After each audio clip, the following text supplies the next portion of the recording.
જય હિન્દ, જય ગિરનારી મિત્રો. વંદે ગિરનાર પ્રાકૃતિક ફાર્મ, કેસવડીથી આંબા રોડ, તાલુકો લીલિયા, ડિસ્ટ્રિક્ટ અમરેલી. તમે મિત્રો આ જોઈ રહ્યા છો એ છે અમારે અહીંયા લોકલ ભાષામાં એમને અજમા કહેવામાં આવે છે. જે અજમા આપણે ખાઈએ છીએ મસાલા તરીકે એ પણ જુદા આવે છે. અને આ મસાલા, આ જે અજમા છે એનો સ્પેશિયલી આ સૌરાષ્ટ્રના એરિયામાં આના ખાસ કરીને ભજીયા બને છે.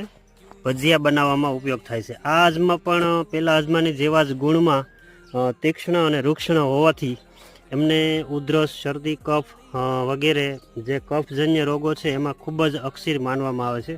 આ પાન તોડીને આના જે ભજીયા બને છે, આ પાનમાં ભજીયું જે બનાવો અને એ ખાઓ, સેજ થોડુંક તીખું પણ કફ હોય, બાળકોને શરદી અને કફ જામી ગયો હોય અથવા સળેખમ રહેતો હોય તો દરેકમાં ખૂબ જ ઉપયોગી છે અને ખૂબ જ ટેસ્ટ